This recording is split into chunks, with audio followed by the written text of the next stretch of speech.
सुज़लॉन 2.0 के दमदार नतीजे और अब ब्रोकरेज इस कंपनी को लेकर बड़े बड़े टारगेट दे रहे हैं। नुवामा, जेएम फाइनेंशियल, जियोजिट जैसे जो ब्रोकर्स हैं इस कंपनी को लेकर काफी पॉजिटिव दिख रहे हैं। और देखा जाए तो इस कंपनी के अंदर प्रॉफिट में, सेल्स में Q1 के अंदर बहुत बड़ी ग्रोथ दिखाई दे रही है और ये कहीं ना कहीं इसकी री रेटिंग का बहुत बड़ा कारण भी बन रहा है। और इस सेक्टर को लेकर बाजार के अंदर बड़ा पॉजिटिव माहौल है। और वैल्यूएशन के लिहाज से देखें तो इसके अगर हम कंपैरिजन में भी बात करें, जो इस सेगमेंट के अंदर है या सेक्टर के अंदर जो अदर कंपनियां हैं, कहीं ना कहीं ये कंपनी इस समय पी के हिसाब से उनसे सस्ती भी दिखाई दे रही है। पर बात यहाँ पर यह है कि 62 रुपए के आसपास जो ये कंपनी ट्रेड कर रही है, 62 रुपीज के आसपास, क्या सुज़लॉन के अंदर यहाँ से बड़े टारगेट देखने को मिल सकते हैं? क्या उन्हें आने वाले समय में इस कंपनी के अंदर बड़े टारगेट दिख सकते हैं जो ब्रोकर बता रहे हैं? सवाल सभी के मन में है, क्योंकि कंपनी के फंडामेंटल फाइनेंशियल्स लगातार सुधरे हैं। जब से कंपनी ने अपने डेट की रिस्ट्रक्चरिंग करी है, इस कंपनी की री रेटिंग थमने का नाम नहीं ले रही। इस कंपनी के फाइनेंशियल फंडामेंटल्स में जो सुधार आया है, वो इसकी री रेटिंग में यहाँ पर एक बहुत बड़ा कारण भी बनता दिख रहा है। तो आज के इस वीडियो में मैं आपको सुज़लॉन को लेकर कुछ ऐसी बातें बताने वाला हूं जो आपके बड़े काम की साबित होने वाली हैं अगर आपने सुज़लॉन के अंदर इन्वेस्ट किया हुआ है। यानी कि सुज़लॉन को लेकर अगर आप पॉजिटिव हैं या नेगेटिव हैं, तो आपको इन बातों को जरूर एक बार देख लेना या समझ लेना चाहिए। चलिए वीडियो को शुरू करते हैं। हेलो फ्रेंड्स, मैं Vipin Jain, founder of learn equity with Vipin Jain. Friends, अगर आप शेयर मार्केट में इन्वेस्टिंग या ट्रेडिंग करने के लिए डीमैट अकाउंट खुलवाना चाहते हैं, तो हमारे चैनल पर दिए गए लिंक के माध्यम से आप स्टॉक के साथ डीमैट अकाउंट खुलवा सकते हैं। सुज़लॉन 1.0 और सुज़लॉन 2.0।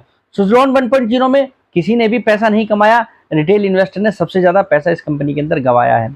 और सुज़लॉन 2.0 में कहीं ना कहीं रिटेल ने इस कंपनी के अंदर बहुत पैसा कमाया है कि सुज़लॉन 2.0 में रिटेल के पास लगभग 56% शेयर हैं। यानी कि 1367 करोड़ जो इस कंपनी के टोटल शेयर है, उसमें 762 करोड़ शेयर जो रिटेल के पास हैं। और रिटेल ने इस कंपनी के अंदर भयंकर तेजी देखी है, पिछले 2 साल के व्यू के हिसाब से भी देखें। और अब इस कंपनी को लेकर बहुत कुछ पॉजिटिव ऐसा दिखने लगा है जो ये बता रहा है कि कंपनी के फाइनेंशियल्स और फंडामेंटल्स की जो हेल्थ है, वो दिन पे दिन सुधरती जा रही है। वो अब कंपनी के यहाँ पर नतीजों में दिखने लगा है। दरअसल Q1 के अंदर नेट प्रॉफिट में बहुत बड़ी ग्रोथ दिखाई है। 101 करोड़ रुपए का जो प्रॉफिट था कंपनी का, आज वो देखा जाए तो लगभग 302 करोड़ रुपए में बदल चुका है। यानी कि प्रॉफिट में बहुत बड़ी ग्रोथ इस कंपनी ने दिखाई है। और सेल्स के पैमानों पर भी देखें तो 1350 करोड़ की सेल करने वाली कंपनी 2022 की करोड़ की सेल करती है। यानी कि सेल्स में भी ग्रोथ है। और इसका एक कहीं ना कहीं बहुत बड़ा कारण है कंपनी के पास जो ऑर्डर हैं और उनका एग्जीक्यूशन। यानी कि करंट सिनेरियो में देखें, कंपनी के पास काम की कमी नहीं है, कंपनी के पास ऑर्डरों की कमी नहीं है, कंपनी एग्जीक्यूट कर रही है। और डेट बर्डन खत्म होने के कारण या कम होने के कारण अब कंपनी को प्रॉफिट भी अच्छा खासा दिखने लगा है। पर इक्विटी का साइज बड़ा होने के कारण कंपनी का ईपीएस और बुक वैल्यू अगर देखें तो थोड़े कम दिखाई देते हैं। और बात यहाँ पर इस कंपनी को लेकर ये भी है कि FY25 के अंदर ये कंपनी अगर ऐसी ही परफॉर्मेंस जारी रखती है तो लगभग 7,000 करोड़ प्लस की ये कंपनी सेल्स अचीव कर सकती है, जो कि पिछले साल से कहीं ज्यादा होगी। और लगभग 850 से 900 करोड़ रुपए के मुनाफे पर बैठी होगी, जिसको लेकर बाजार कहीं ना कहीं पॉजिटिव है, जिसको लेकर ब्रोकर कहीं ना कहीं पॉजिटिव हैं, जो अब इस कंपनी को लेकर बड़ी बड़ी रिपोर्ट दे रहे हैं। तो यानी कि ये साल इस कंपनी के लिए अच्छा साबित हो सकता है सेल्स और प्रॉफिट के पैमानों पर अगर देखा जाए। फिर वैल्यूएशन के लिहाज से देखें, यानी कि इस कंपनी के वैल्यूएशन को अगर हम देखें तो लगभग 2.9 रुपीज के आसपास की बुक वैल्यू वाली कंपनी है, जो इस समय 62 रुपीज के प्राइस पर काम कर रही है। यानी कि मोटा मोटा अगर हम देखें तो प्राइस टू बुक के हिसाब से 20 या 21 के मल्टीपल पर ये कंपनी आसपास ट्रेड कर रही है।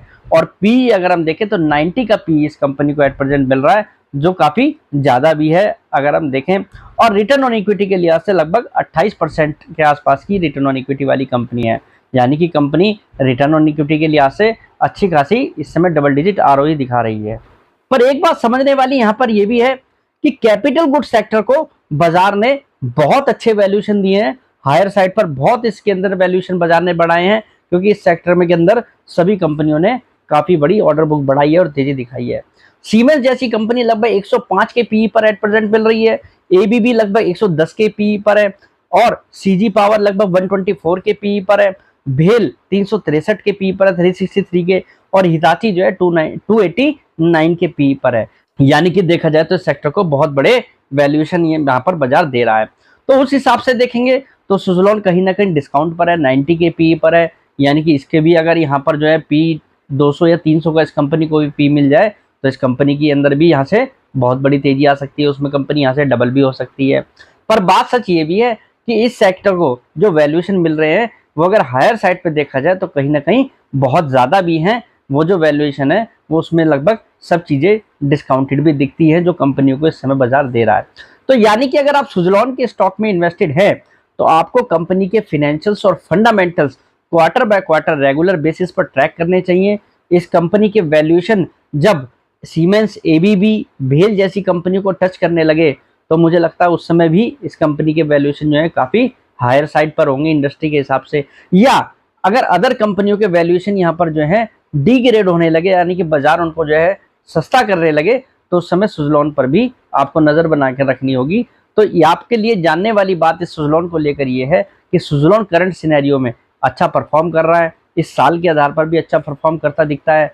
वैल्यूएशन के लिहाज से कैपिटल गुड्स सेक्टर में जो अगर अदर कंपनियों से कंपेयर करके देखें उस हिसाब से सस्ता भी दिख रहा है। पर ये यहाँ पर जो है कैपिटल गुड्स सेक्टर के जो वैल्यूएशन है वो कहीं ना कहीं ये भी बता रहे हैं कि उसमें काफ़ी कुछ डिस्काउंटेड है। तो यानी कि सुज़लॉन के स्टॉक के अंदर अगर आप इन्वेस्टेड हैं, अलर्ट रहकर इन्वेस्ट करें, अपनी नॉलेज रेगुलर इस स्टॉक को लेकर बढ़ाते रहें और क्वार्टर बाय क्वार्टर बेसिस पर इस शेयर को रेगुलरली ट्रैक करते रहें। तो आज के लिए इतना ही, कल फिर मुलाकात करेंगे एक नई वीडियो के साथ। फिलहाल के लिए नमस्कार।